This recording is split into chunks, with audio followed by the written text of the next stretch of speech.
Bagi Bapak Ibu Saudara, silakan menyalakan notifikasi lonceng dengan cara subscribe akun YouTube Gereja Kita, agar Bapak Ibu Saudara dapat mengikuti kegiatan pelayanan Gereja Kita.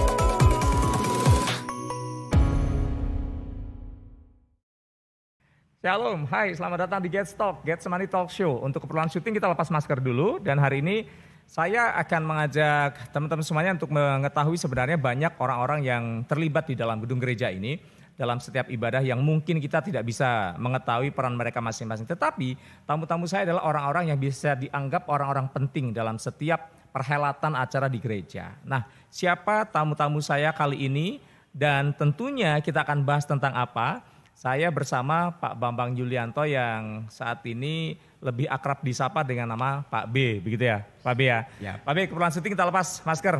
Nah, ngomong-ngomong kalau kita bicara tentang peran Pak B di gereja, yang saya tahu itu kan dulu awalnya Pak B itu kan di bagian sound system ya? Awalnya atau? Awalnya dari listrik dulu. Dari listrik dulu, listrik, ya. Teknisi. Oke, yang dikerjakan waktu itu apa kalau bisa bicara tentang teknisi? Pada waktu itu kan saya mulai itu ya dalam bidang kelistrikan. Masalahnya kan pada waktu tahun, sebab saya mundur dulu ya sebentar ya. Sebelum saya terjun masuk ke gereja sini itu tahun 99 itu 99. Saya ada pemutusan hubungan kerja.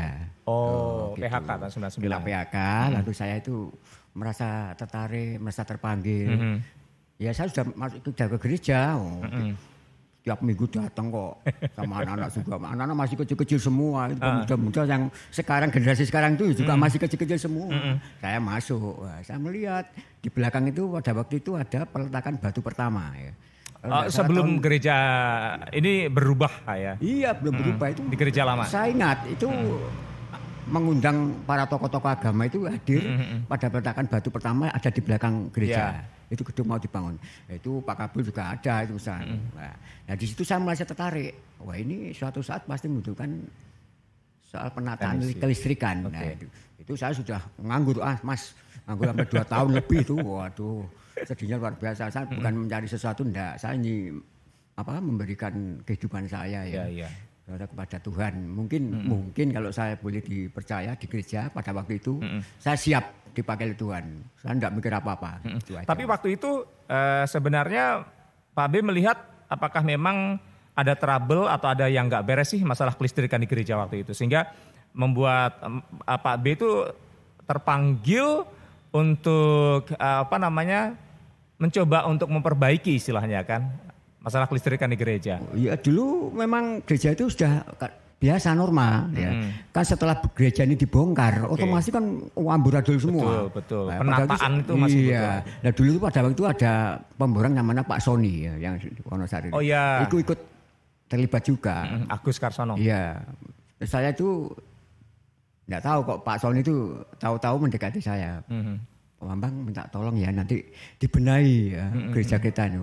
Oh siap Pak, itu memang menjadi tujuan saya, memang seperti itu. Saya ingin sekali seperti itu. Jadi akhirnya keinginan Pak B itu terwujud pada saat didekati sama Pak Agus Karsono untuk membantu proyek pembangunan wajah gedung gereja tahun 2000. Betul, bulan lebih 2000 langsung berjalan itu ya. Itu samping-samping dulu yang dikerjakan Pak Mas Rudi. Berarti sementara jemaat itu sampai sudah datang, gereja ini bongkar tapi gereja masih tetap ada jemaat gitu. Berarti sampai bentangan-bentangan dari tengah ada lampu-lampu neon itu masih seperti grandel seperti manten itu.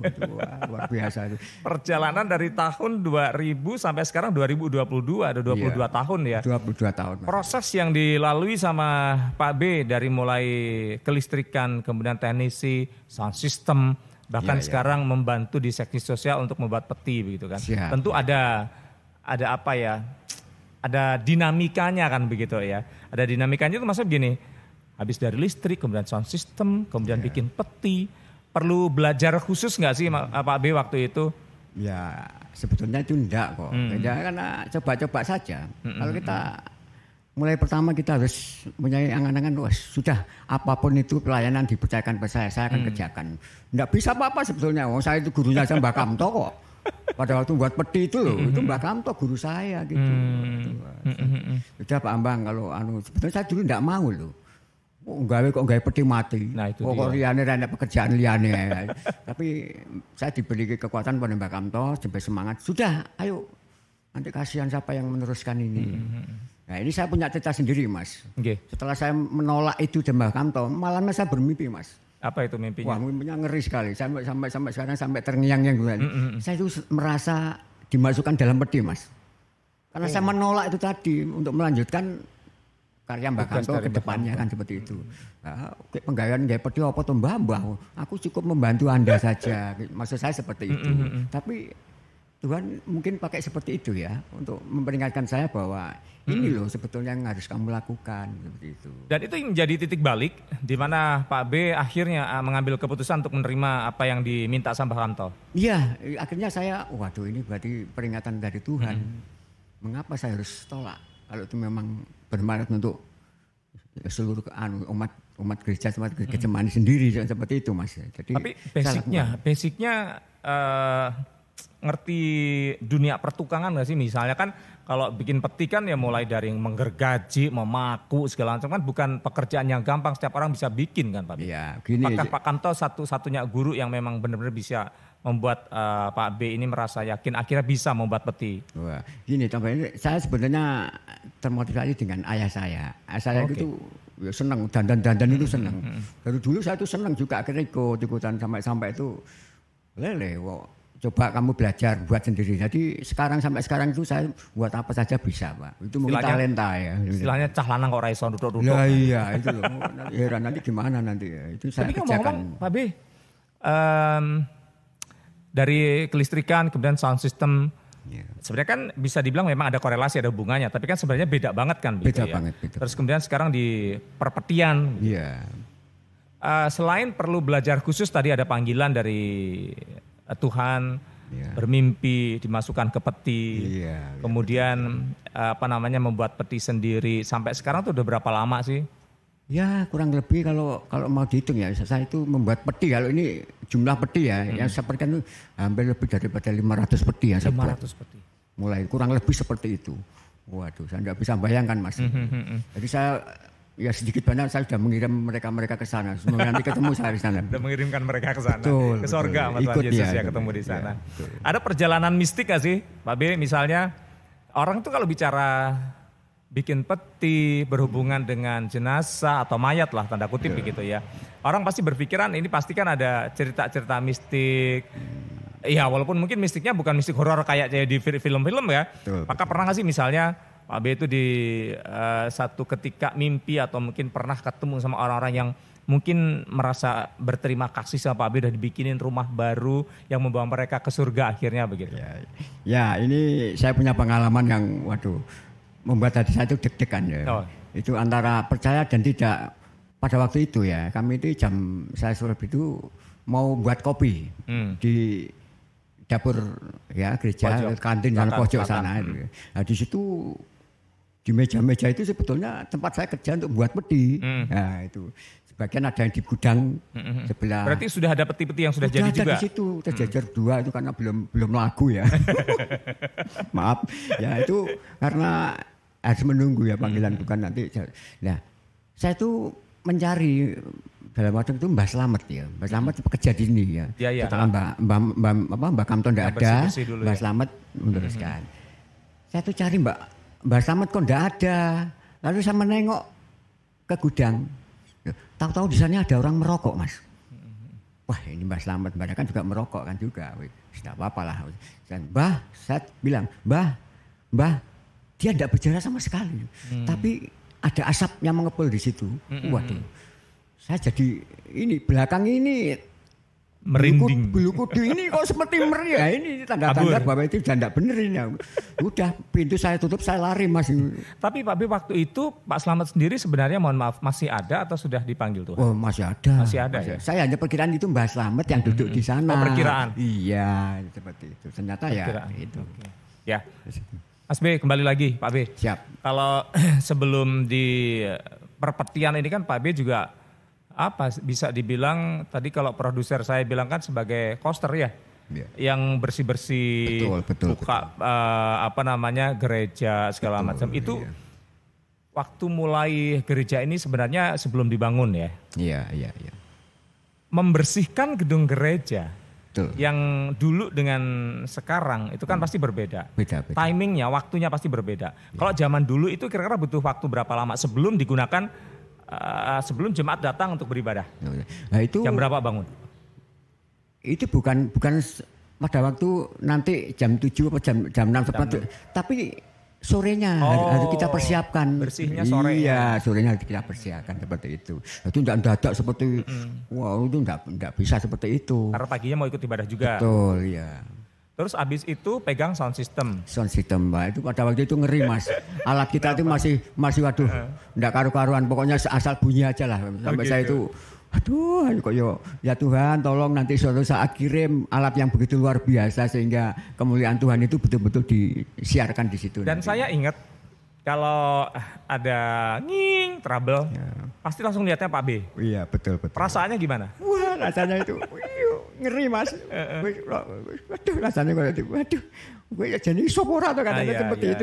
Apalagi kalau pendeta sudah ditakutkan ya rasanya itu saya merasa berdosa gitu loh. Iso atau saja ada enggak pembelaan? Maksudnya begini, bukan pembelaan dalam arti kata iki memang alatnya itu enggak benar misalnya gitu. Pembelaan itu begini, begitu jemaat komplain misalnya, ada enggak sih Pak B menjelaskan ke jemaat atau menjelaskan ke panitia, penolong pendeta atau ke pendeta sendiri bahwa alatnya tuh standarnya harusnya begini, begitu, pernah enggak sih nyampeinnya? Ya, kalau dulu memang saya enggak pernah, Mak. Karena memang saya melihat nih bagaimana kondisi keuangan gereja pada itu saya itu tidak mentolo. Ya, apa adanya saya perbaiki pada waktu itu. Entah itu nyoder, ada yang putus itu aja, hanya itu saja yang bisa saya lakukan. Keuangan belum mampu untuk beli jadi memperbaiki. Iya. Tapi menghadapi jemaat yang begitu banyak Pak B. Iya. Apa sih yang dirasakan begitu? Hanya ngelus dodo, bersabar atau ada tipsnya nggak sih gimana ngadepin mereka? Kan banyak kepala tuh. Yang satu nyela lah, yang satu mungkin ngata-ngatain lah misalnya begitu. Ya itulah. Ngadepinnya gimana? Ya itu memang dinamika Mas ya dalam kita beribadah ya. Kalau sebagai pelayan Tuhan kita enggak kuat dalam menghadapi itu, kita akan lari Mas. Nyatanya saya tetap eksis sampai sekarang. Wah itu kalau enggak Tuhan yang pimpin saya, waduh saya lari Mas. Wes wegah aku penggawean ini tuh dilokne wong tok. Itu aja yang menjadi. Tapi pernah itu kepikiran enggak? Wah pernah pikiran. Kadang-kadang ada rasa aduh kok di sini kok gak bener ya. Padahal ya bukan dari posisi saya yang salah. Mungkin alatnya, mungkin posisi dalam megang mic. Kan itu kan salonnya kan masih mepet-mepet. Jadi noise itu pasti gitu. Apa yang membuat Pak B bertahan? Maksudnya dengan kondisi seperti itu alat yang tidak standar misalnya. Kemudian banyak cercaan atau mungkin kasarnya makian, ya enggak lah kalau makian ya. Mungkin komplain dari jemaat itu yang membuat Pak B bertahan apa? Karena tadi kan disampaikan juga Pak B bilang bahwa aku lagi aku atas Melayu. Akhirnya kan masih tetap bertahan, Anda kasih kepercayaan gereja untuk memegang sound system. Ya itu memang suatu tantangan Mas ya. Kalau kita ingin diberkati Tuhan, saya hanya percaya tabur tuai Mas. Kalau saya menabur apa yang saya taburkan saya telah tepat menuai. Itu nyatanya sekarang Mas, saya tinggal menuai Mas. Betul Mas itu. Wah, itu pengalaman saya itu ngeri sekali Mas. Waduh, 20 tahun, hampir 22 tahun. 22 tahun Mas itu enggak main-main loh Mas. Betul. Mungkin orang akan pandang sebelah mata pada saya. Oh enggak apa-apa. Lebih baik saya dipandang sebelah mata daripada dipandang dua sebelah mata kan gitu. Lebih baik dipandang sebelah mata oleh manusia tapi dipandang oleh Tuhan sepenuhnya. Betul itu aja.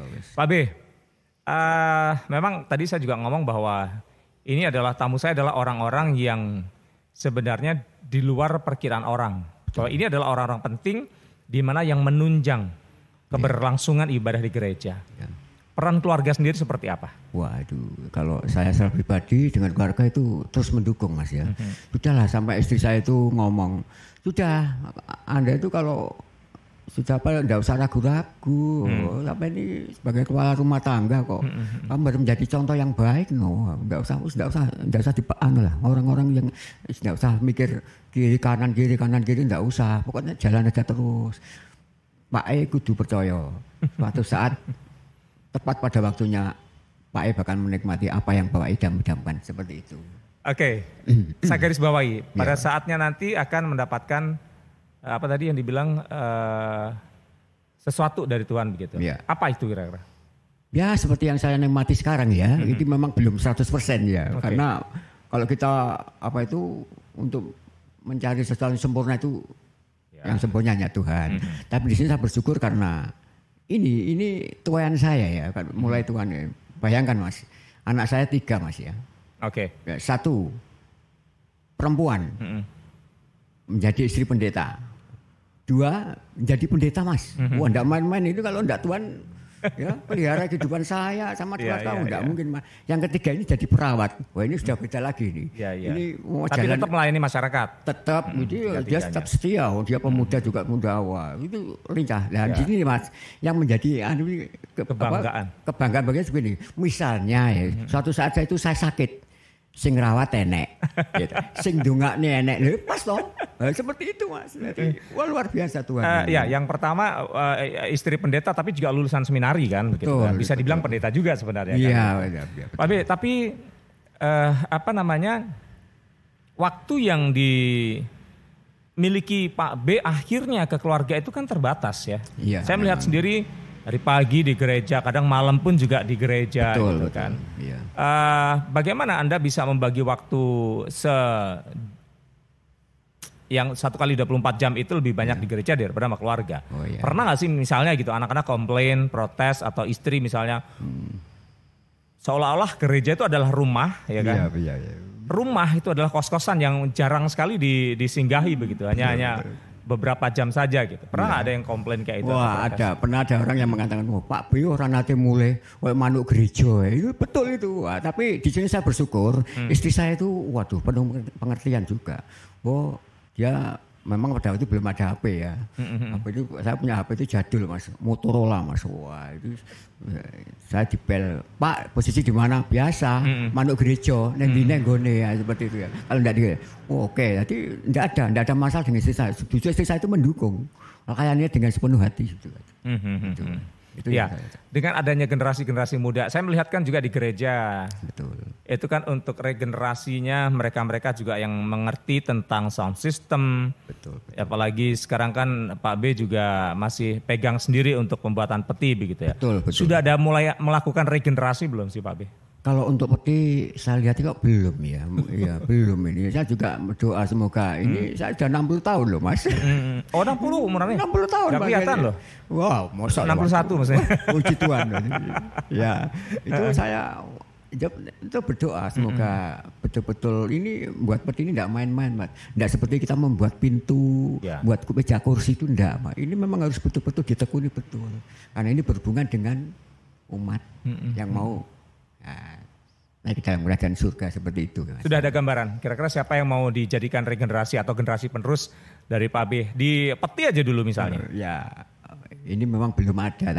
Tapi dalam angan-angan sudah saya ketemu orangnya. Nanti itu rahasia lah nanti. Ya. Kalau sound system ini kan sudah mulai banyak regenerasi. Betul. Pak B melihatnya seperti apa? Apakah mereka sudah merasa cakap dalam arti kata bukan ganteng ya, cakap. Terampil menangani sound system sudah lebih baik sekarang dibandingkan dulu atau seperti apa? Wah luar biasa Mas. Dulu ya pada waktu masih amburadul istilahnya belum sempurna itu sulit mencari. Sekarang itu waduh anaknya pinter-pinter Mas. Betul aku gak sanggup aku. Apalagi alat itu waduh sudah beda dengan yang dulu Pak. 2 tingkat naiknya itu. Waduh, kelas naiknya 2 tingkat. Saya sudah tidak sanggup saya. Karena ya mungkin faktor U sudah tidak bisa nompo. Ini ilmu nih kono ini suangel Mas. Sudah saya bersyukur ternyata ada penerus di sini. Jadi pemuda-pemuda loh ini tidak main-main loh ini sampai bergiliran ini sampai dia seperti itu Mas. Ya. Luar biasa. Tapi dari apa yang dirasakan Pak B, mungkin masih ada nggak sih angan-angan Pak B itu dalam pelayanan? Ini kan sudah mulai dari kelistrikan, kemudian sound system, kemudian juga untuk bikin peti. Betul. Ada nggak sih angan-angan ke depan tuh masih pengen pelayanan apa gitu misalnya? Ya saya hanya berserah pada Tuhan aja. Apa yang dipercayakan pada saya, kalau saya mampu saya lakukan. Itu saja Mas. Jadi saya enggak pilih-pilih kok Mas. Wis tuwek Mas, wis sudah saya menerima apa adanya, dikasih pekerjaan ini, kasih pelayanan ini, siap. Kon nyanyi oke, meskipun suaranya beradul begitu Mas. Tapi sekarang kalau secara spesifik Pak Bambang itu di kepengurusan gereja sebagai apa? Sebagai seksi sosial. Seksi sosial. Iya, di seksi sosial. Nah, di situ kerjaan Pak Bambang apa kalau seksi sosial? Hanya akan membuat peti saja kah? Atau kegiatan-kegiatan lain seksi sosial yang harus dijalani juga sama Pak B? Oh enggak, itu kan ada ketuanya Mas. Jadi saya hanya manut pada ketuanya. Dia bilang tinggal berapa petinya, saya hanya laporan gitu aja. Ini sudah, oh habis Bu. Langsung saya besok dikasih uang belanja buat. Seperti itu. Ada dalam membuat peti itu satu peti bisa berapa hari sih Pak B? Ini kan sifatnya kan hanya untuk samben toh Mas. Jadi bukan ngebul. Kalau ngebul nanti pekerjaan lain saya itu keder loh. Iya, inti saya kan ini karyawan loh di sini, bukan khusus membuat peti saja seperti itu. Jadi nyatanya enggak pernah absen kosong sampai kita handapan itu enggak pernah Mas. Pasti siap. Itu ya, samben Mas. Tapi misalnya nih, benar-benar kalau misalnya membuat satu peti gitu, itu membutuhkan waktu berapa lama? Ya kalau minimalnya itu 2 hari sudah selesai. 2 hari selesai. Iya itu. Yang diperlukan dalam membuat peti itu keahlian khususnya seperti apa sih Pak B? Karena kan kalau tadi kan Pak B bilang regenerasi masih belum ada kan gitu, pandangan belum ada. Padahal kan kalau kita lihat membuat peti kan bisa dibilang gampang-gampang susah. Maksudnya ukurannya kan udah sama kan? Ada Pak, sama. Ukuran ada, semua ukuran sama kan? Ya. Nggak ada beda-bedanya kan sebenarnya kan ukuran. Ya, gini, mudah sebenarnya ya. Ya mudah, cuma yang menjadi satu sosok yang mau tampil ini. Panggilannya ya, itu. panggilannya ini mau ndak. Itu tadi lah bilang, opo penggayaan penggaya peti mati. Ya, seperti itu nanti berkelanjutan loh Mas. Enggak hanya di tengah-tengah jalan terus pedot itu. Wah kalau bisa jangan Mas. Jadi memang harus itu orang-orang yang khusus.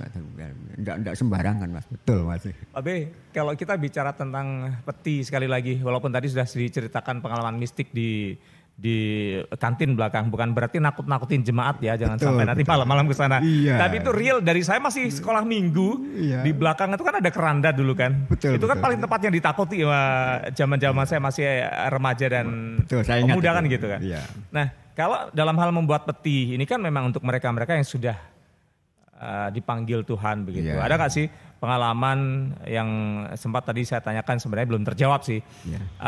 Pengalaman bahwa Pak Bambang itu atau Pak B itu, saya gak tahu juga ya. Misalnya si A lah, saya gak mau sebut nama ya. Si A itu meninggal, kemudian Pak B yang kan termasuk yang mungkin mengirimkan petinya, mungkin juga mengangkat jenazahnya masukin ke petinya. Betul. Ada nggak pengalaman mistik misalnya malamnya itu Pak B itu ditemuin sama yang A yang meninggal itu tadi, mungkin ada ucapan terima kasih, saya nggak tahu atau apa gitu, pernah sih? Enggak, puji Tuhan tidak. Jadi saya yakin bahwa itu sudah langsung ke surga. Enggak mungkin dia tuh, enggak, langsung. Dari awalnya Pak B membuat peti kan sudah kepikiran, wah kalau saya membuat peti berarti kan urusannya sama jenazah gitu kan. Harus berhadapan dengan jenazah, mau nggak mau harus juga memasukkan jenazah itu ke dalam peti. Dari awalnya Pak B itu memang tatak, atau kadang kan ada orang juga yang nggak tatak untuk melihat jenazah atau orang yang sudah mati kan begitu. Itu dari awal memang sebenarnya sudah tatak begitu ya? Ya enggak, dari dulu kan saya hanya berpikir bahwa sudahlah orang mati, kalau gitu memang itu pelayanan yang harus saya lakukan ya sudah.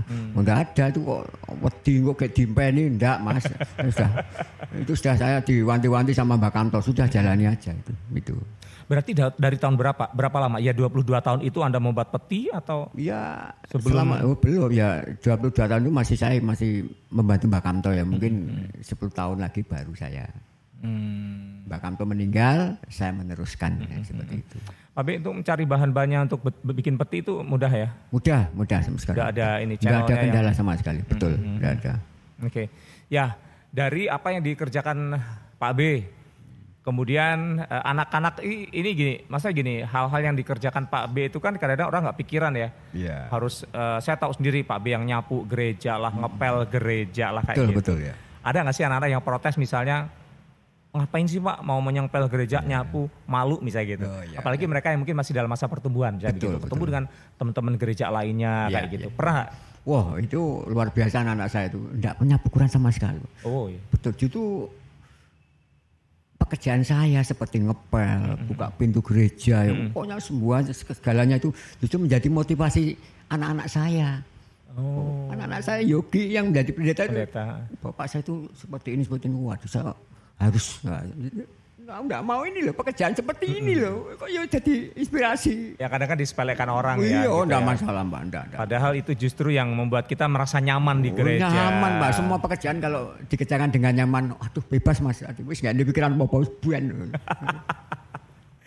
Tapi apa namanya dari perjalanan Pak B di gereja, perjalanan pelayanan yang dilakukan di gereja bersama istri dan juga anak-anak begitu.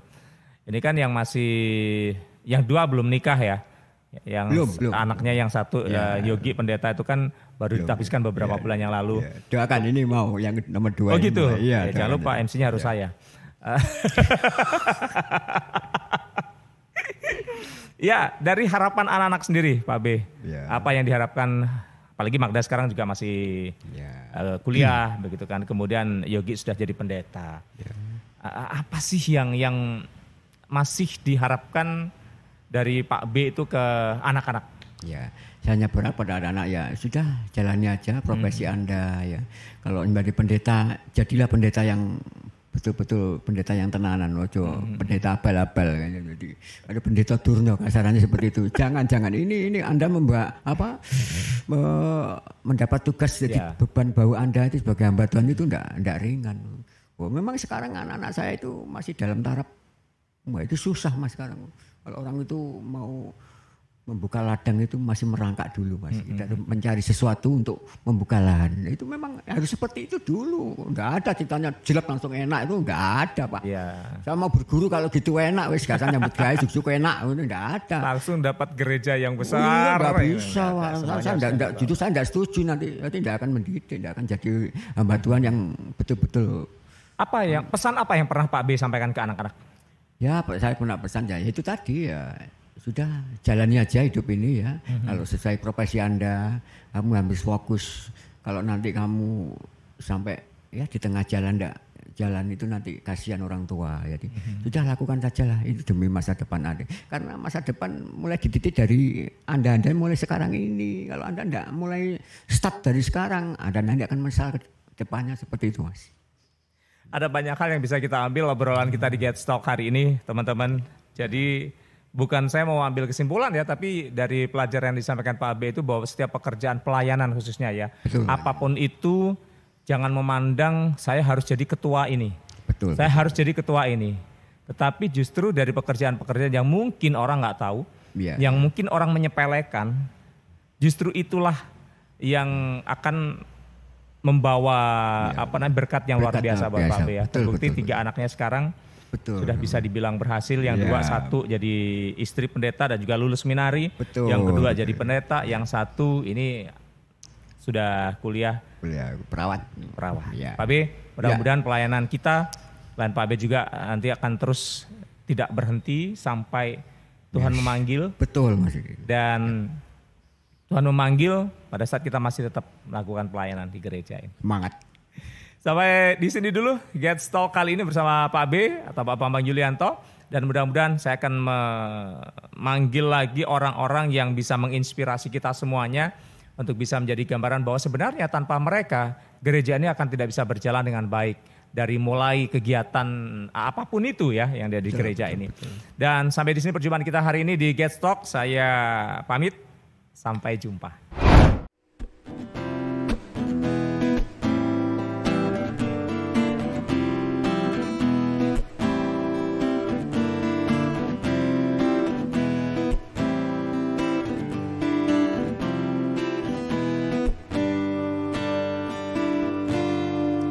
Apa yang tak pernah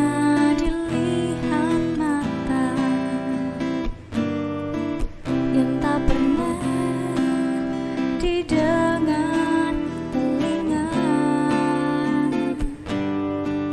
yang tak pernah timbul di dalam hati, semua disediakannya bagi yang mengasihi Dia.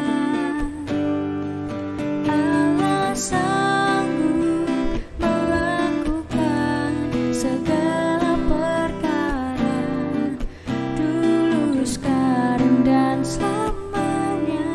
Kuasanya tidak berubah. Allah sanggup melakukan segala perkara, dulu, sekarang, dan selamanya.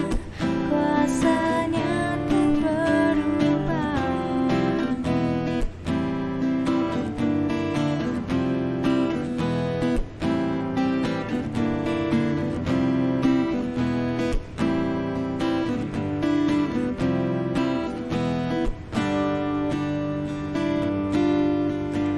Apa yang tak pernah dilihat mata, yang tak pernah didengar telinga, yang tak pernah timbul di dalam hati, semua disediakannya bagi yang mengasihi Dia.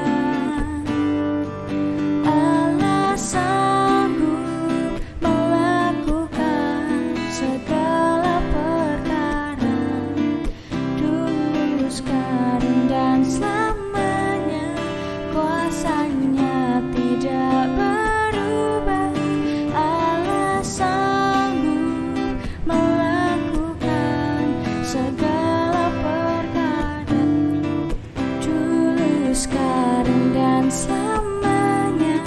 Kuasanya tak berubah, dulu, sekarang, dan selamanya.